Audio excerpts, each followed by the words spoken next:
All right, hey guys, it's WaifuGate here again. Today we're going to be doing another top five or weekly analysis of the meta, where we go into MTG Goldfish and we check out some of the lists that did pretty well in the standard challenge. Usually these are like MTGO lists, and people like compete with tickets and stuff, so it's a little competitive. I like it as a means to like kind of analyze and kind of look at a few different lists. So here we've got Simic Amori creatures. I think this is just Simic Mutate for the most part. It's a list that's been kicking around for a minute. We can see in the sideboard that they do not opt into taking out their Amori. They will always have access to this creature. Some lists prefer to run like some disputes or some other cards where they're allowed to, they forsake their companion in hopes of having a better sideboard option for certain decks. But here we don't see that. They just commit to the plan fully. They're always going to have access to Amori, who says each non-land card in your starting deck shares a card type. So that means if you're a creature deck, you have to have all creatures, etc. You can't have anything else. If you have enchantments, if that's your thing, you can't have any creatures. You can only have enchantments, etc.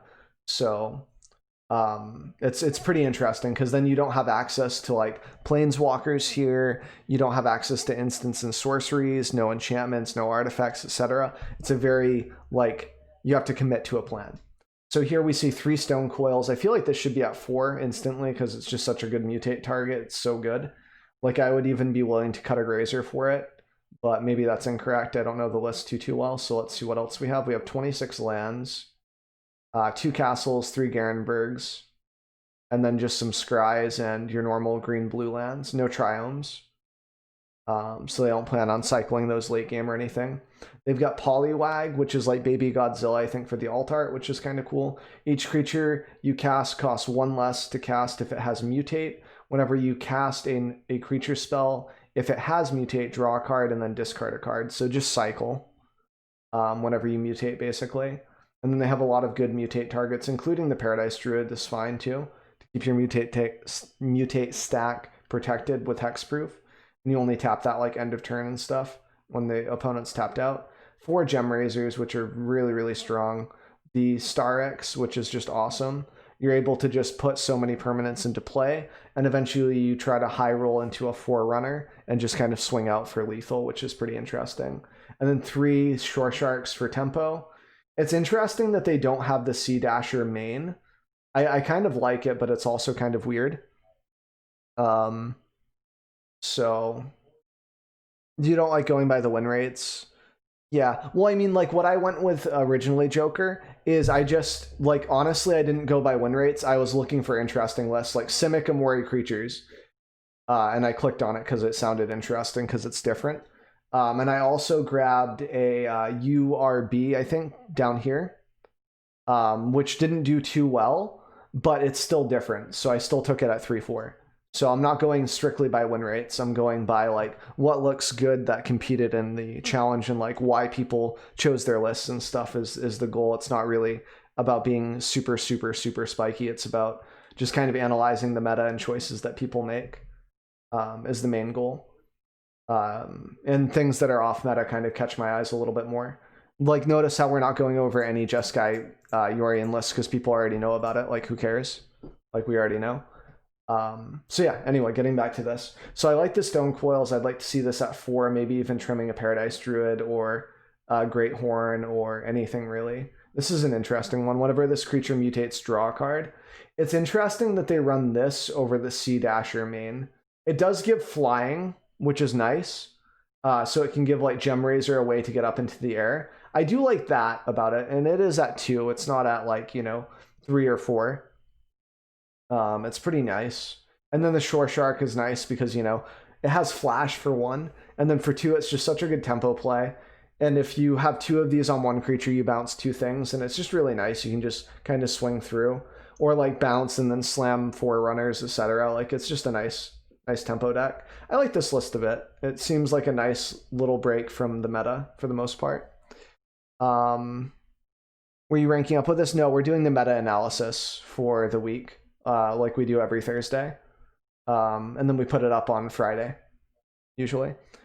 So we've got Cerulean Drake. I think this is mostly for, of course, mono red and Sakdos potentially. And then it's also good for Tamir Reclamation. This card hoses that deck. It's just really nice. You can just counter Expansion Explosion, whatever you want to. And it's not tethered to like Teferi or anything like that, so it's kind of interesting. Not that you see that in the Tamir Rec matchup, but so there we go. And we've got Questing Beast, Ceratops, some nice haste creatures for the aggro matchups, and being able to push through the protection from blue, which is pretty nice. I'd say this list is interesting. It went 5-2, which isn't terrible. It's got a nice land base. Not bad. Looks pretty interesting. I like the payoffs with this. It's very simple. You're not trying to do anything like Agent of Treachery where it's kind of cute.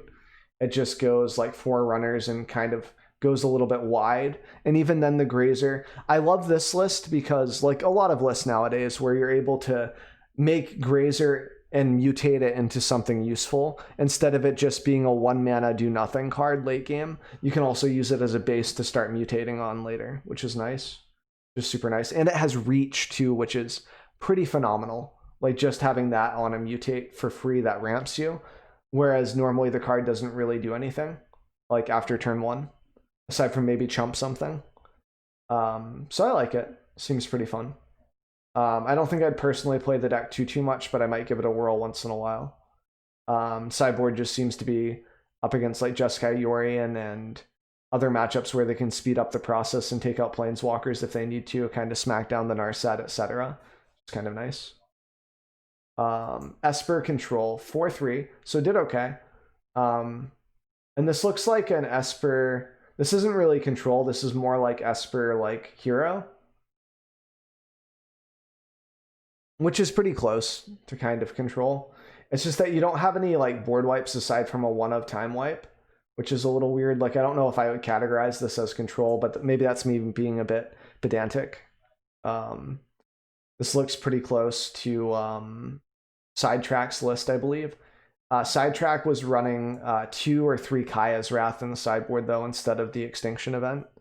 But then you miss your token production on Hero, Kappa Kipo, because of you blow up your creatures and then you produce some tokens and then blow them up. Seems good.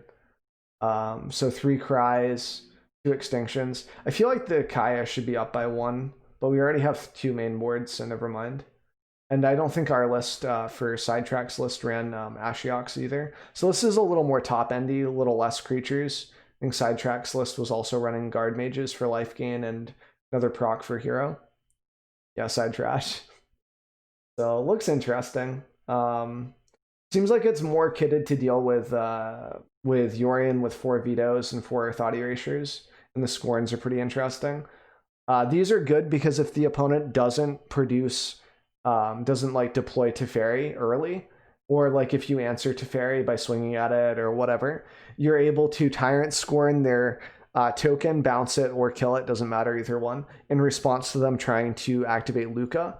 I kind of like this a lot. It also acts as a defensive mechanism. We've seen it a lot before in the past, where you can bounce your own hero, bounce your own general, whatever they're targeting with whatever, and you can whiff their effect and save it. You basically just counter their removal spell and bounce it to your hand, which could also give you extra triggers off of hero if they end up targeting general instead, which is pretty nice.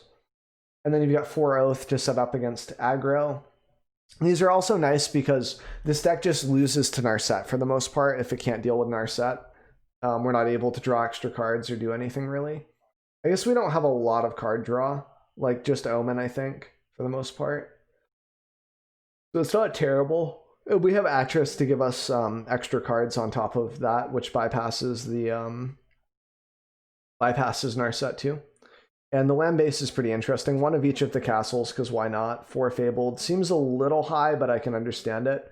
Being able to shuffle your deck in a list with a lot of scries is also nice.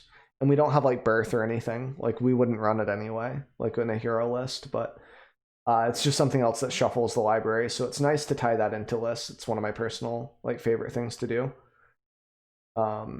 Just because if I bottom a card and I can't get it back ever, it just makes the scrying process harder for me. I like having the option to shuffle later. It can also work the other way where if you have a Fabled Passage and you had 2 Scry lands and you put 2 lands on the bottom and you're getting flooded, but you need the mana as well, it sucks to crack that Fabled Passage. So it works both ways, you know? Whereas if that Fabled Passage was another land, then you wouldn't have to worry about the shuffle. So yeah, set up mostly for the Yorion matchups with the D-Sparks for big creatures, disputes for Teferi, etc. And maybe cries to wipe out their tokens, but that's probably a little too cute. And then mortifies for like, you know, whatever, Wilderness Reclamation, omens, you can crack them so they don't get value off of Yorion, etc. You can kill Yorion with this card. It's just nice. It's good. Same thing with Dire Tactics. Just good removal. And then Ashiok as an alternative win con to produce even more tokens seems pretty fun. Also bouncing this and then thought erasuring something after they exile their extra card that they want to hold to discard is nice, because then you can just take away all of their momentum. It's super good. You also have Teferi +1 into thought erasure, like the oldie but the goodie. That works in conjunction or in synergy with Ashiok as well. It's just nice. There's a lot of synergy with this list. Might give something like this a shot again soon in the meta before the reset or before the ban etc. happens. So this is like the most interesting color set, right? Like Grixis. So you've got Luris. This is like Luris Flash almost. I think it's a control list. You got 3 Flame Sweeps, which are super nice because they don't hit your sailors. And this guy can get thick enough on your opponent's turn to where you don't have to worry about it.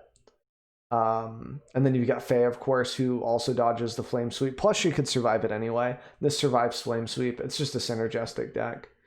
Rampage, Heartless, Flame Sweeps, 3 of them, Libation. I think we played against this when we were playing the mono white list earlier today, actually. We got 1 Blazing Volley to pair with our Flame Sweeps against other aggro lists, probably like mono red mostly.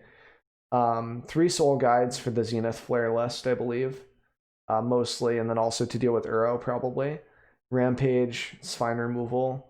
4 Unmoored Ego seems a little heavy, but I can understand it. And they have the Companion also sideboard, right? So everything has to be, permanents have to be less than 3, so no big Planeswalkers or anything, no Narset's main from the looks of it, just 2 Omens, which kind of gets you there. I'd like to see more Omens, but I can understand if you're running into a lot of aggro. It just seems like a lot. Like you have Drown and Lock for aggro, you've got Shock. Drown and Lock's also versatile. Like of course you can, you know, counter a Teferi, counter Luca coming down, etc. Like it's a pretty good card. Not terrible. And then you've got a lot of answers like Bedevils, lots of single target answers, and the sweep is just kind of nice to tide things together. And then we see a lot of one-ofs here. Some of these are paired with the deck too, like Scorching Dragonfire is a 2-of total. So you can grab this with your Fae. I almost feel like Fae should be at 4, but I don't know the list too well. And the Ego seems to stand out to me. I'd say like 3 is probably enough, or even 2, since you can just grab them from your sideboard. Like that way you can sideboard in 1 and get 1 from your sideboard, and you still have like how many copies of Unmoored? It's like, yes, it's on a delay, I understand that. So like if they can cheat in Yorion anyway, it feels kind of bad. So having the consistency, I guess, being able to sideboard in 3 and then having 1 in your sideboard, then you have like 3, 4, 5, 6 chances to draw it, right? So I guess if the math is there, it's just you're not running an 80 card pile, so you might not need to see it right on the spot. But maybe some slight adjustments here. But other than that, the main deck looks pretty balanced, I would say. You're a little unfavored versus Jeskai Yorion game 1, which is pretty unacceptable. Like I mean, you do have Flame Sweep for the tokens, so as long as you can keep Teferi into control, you're probably fine. Like if you thought erasure a combo piece or something, it's not too bad. Is there thought erasure in this list? Are we serious? Am I missing it? Is that okay? I don't know if that's okay. Like Drown and Lock should almost be thought erasure, right? Like I don't know. That's weird. That's something that stands out to me. This is more like aggro oriented though, so I can kind of understand it. Like, because it has Brine Rots or Brineborn, so it's a little weird. So I'd say Thought Erasure should belong somewhere, maybe instead of the Omens and stuff, you know? Like these could be like trim 2 of these, trim 1 of these, and then like take Drown and Lock to 3 and go for Thought Erasure. Well, Ego's a bit of a scam. Like everyone's like, Ego scam. But like it does shut down Agent completely. Like the Jeskai Luca deck doesn't win if you get this with if you get Agent with this. Like they don't really have any payoffs at that point in game 1. So it's kind of nice. I think it's more of like a best of 1 strat though. I'd like to do Grixis in best of 1 with like Flame Sweeps teched for aggro. And like maybe run like Chemist's Insight or something else. Like you don't bring in, like a lot of people think that Ego is a scam because they bring it in every matchup and they're like, this card does nothing. Well, you didn't bring it in the right matchup, man. Like the guide literally says only bring it against these 2 lists, you know? And those are the only situations in which you really want it. If you got scammed because you didn't get any value or they still won anyway, then, you know, that's that. That's kind of on yourself, you know? So yeah. I would say Thought Erasure somewhere, and this list doesn't look so bad. And then maybe trim this down to 2 and get Thought Erasures in the main. That looks pretty interesting. I want to mess around with the Grixis best of 1. Like, I saw Covert go blue doing that, so it's pretty interesting. 2 Ego? Yeah, I would like 2 Ego, for sure. So Jund Sacrifice, 1 Corvold. If this is the list that I fought earlier and they had Corvold like both times, I'm kind of sad. 1 Migration Path. It's a little interesting. I like it because it has cycling. And then the 3 Bolus. Yep. I think this is Croaky's list potentially. Baydax. Yeah. I like it in best of 1, man. I love it in best of 1. Like best of 1, Ego the agent for Luca, and then they just lose. That feels like fun for me. And then you have Flame Sweeps for aggro. It's like if you hit your land drops, that deck feels pretty good, I think. I might try it out. Cinder Vines are interesting instead of Thrashings because you have the colors for it. Soul Guides for Zenith Flare, Flame. Yeah, we're doing the weekly meta-analysis on Goldfish. I put it up every Friday. Doesn't have Luris, so it's not Croaky's. Okay. You mind if we review mine? We could. Yeah, we could instead of just the Black Red Knights if you want to throw it up in chat, for sure. We can review your list and throw it in there. But yeah, this seems pretty okay. So it's not Croaky's version. Croaky's is also historic right now, I think. So, and like it's not, it has Corvold, so it doesn't have Luris, so it forgoes that. But it still has Citadel, which is pretty interesting. And these lists are so grindy, man. I hate how grindy these lists are because as control, it's such a slog to deal with like the first Trail of Crumbs. And then like right when you're about to deal with it, you like bounce it with Brazen. And in response, they're like, oh, I'll use it one last time. And then they reveal a second Trail of Crumbs, like as you're almost ready to deal with the first one. And you spent so many resources on dealing with that. So it's tough. Is this a Yorian list? No, this looks like Esper Control. Oh yeah, you were talking about this earlier, weren't you? Yeah. Okay. Yeah.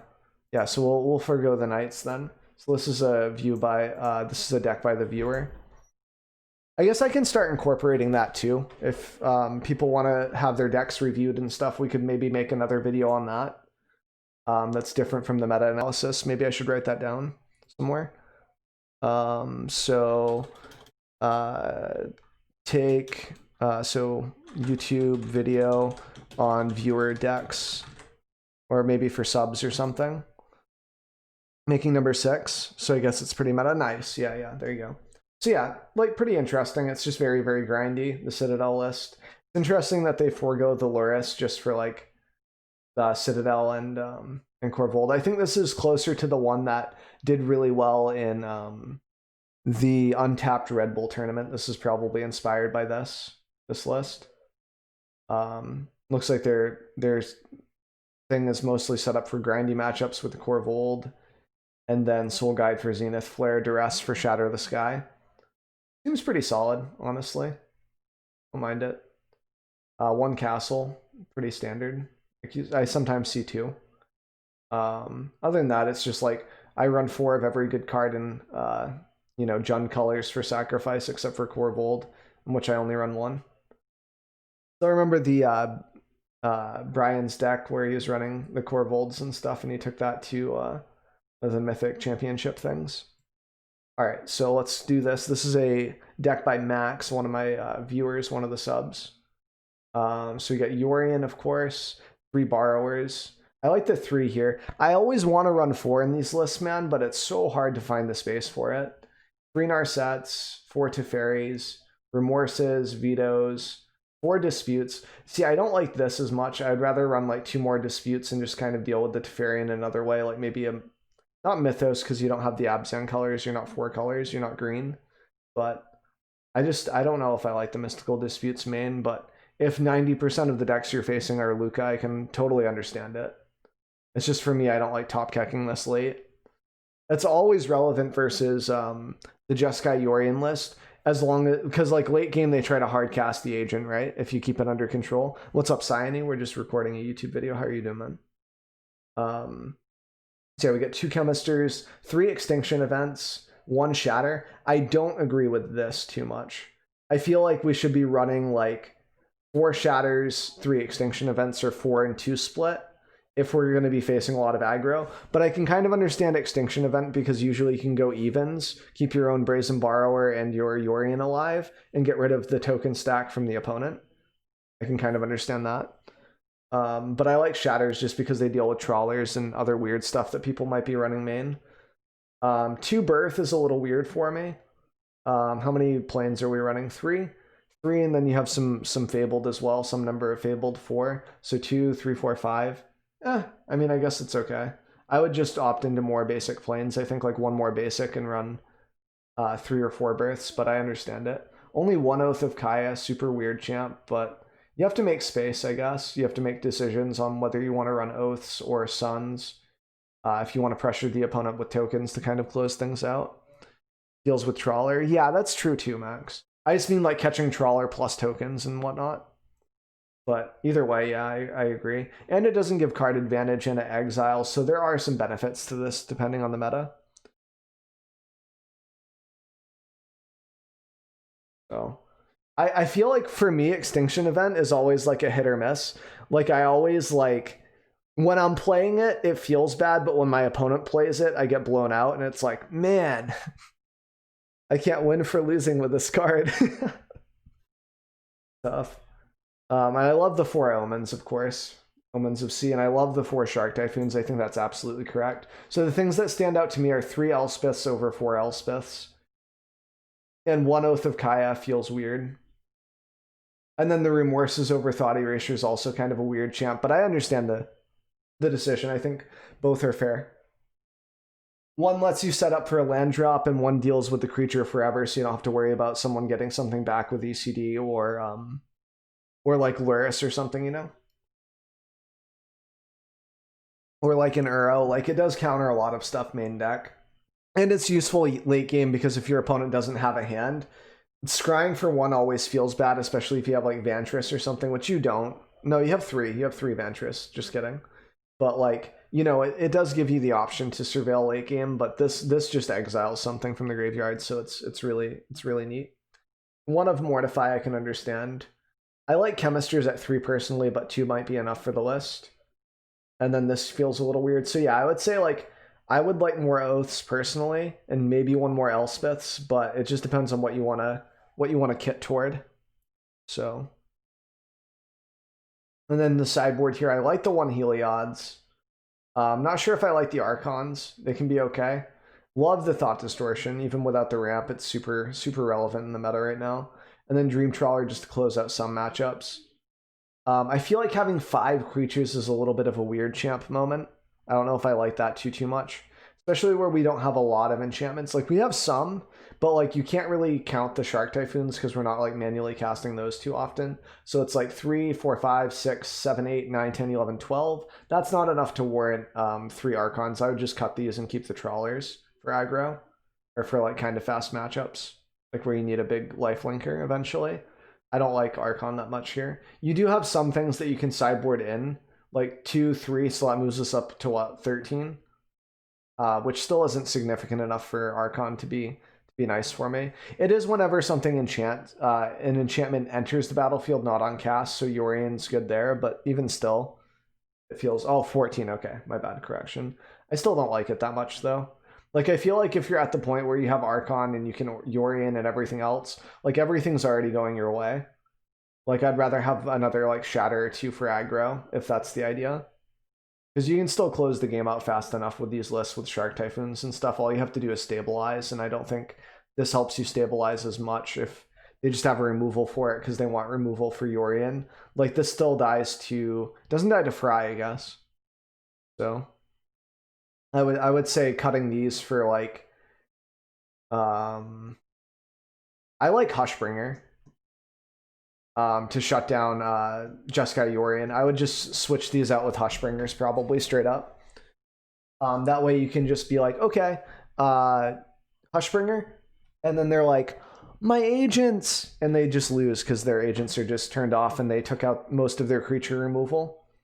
You know, and you can kind of protect your creature too. You just go to cast it whenever. You just never swing with it because of Shark Typhoon, okay? Never swing with Hushbringer unless they can't make a big enough Shark Typhoon. But that's what I would say. I'd switch out those 3 for that. And then the other cards are fine. Like, these are good against aggro and such. I would just like some number of Shatters too, more than one. Because Extinction Event isn't always going to get you there. There's a reason why you're running white, and the reason is Shatter this guy. I can understand the main board decision, but I'd at least have 1 or 2 Shatters, maybe sideboard too. Because you're running an 80 card pile, you need to be able to hit those. And like, this is okay, but that's still only 5. Like 6 is better than 5, I think. So I would maybe trim like 1 Veto, maybe 1 Omen. Try to find room for Oath main deck if you can. Maybe forego the Births even, since we're cutting Archon anyway. And just being able to answer a creature with Oath instead of needing to wipe is a huge deal. Like, if you can hit an early game Ebon Knight, you know what I mean? Or anything in the meta right now, like this takes care of a lot of engines. If people are trying to be cute and they're running like Tamir adventures, you can hit like an edge wall with it. It's just super nice. You want to play against this deck now? This one? Yeah. I think this one's good. But yeah, I would just adjust the sideboard slightly, maybe 1 more Shatter. And it looks pretty interesting. It looks really fun, actually. So yeah, I do these meta-analyses once a week. If you guys are interested, this will go under a playlist called, I think it's called like Weekly Deck Analysis, I believe. And we just go over some lists for MTG Goldfish. And I might do 2 of these a week. One with just Goldfish decks and what performed well in leagues. And then maybe a second one for the week where viewers / like subs potentially, maybe subs get precedence over just regular viewers or whatever. I don't know how like, you know, interested people would be, but like Max today submitted this list to me, which is sort of an exception. Usually I just do it from Goldfish, but if you guys are interested in that, stay tuned for that. Just drop by my stream, say hi and ask about it. And I'll try to give you guys a date. It'll be on Thursdays when we record that. Thursdays will be the day to drop by the stream and ask about it. And yeah, I appreciate you guys chilling out. If you like the content, feel free to like and subscribe, etc. And I put out a YouTube video every single day, no matter what. So I'll catch you guys next time. But yeah, all of the information for how to catch my stream and whatnot will be in the descriptions below. So see you guys later.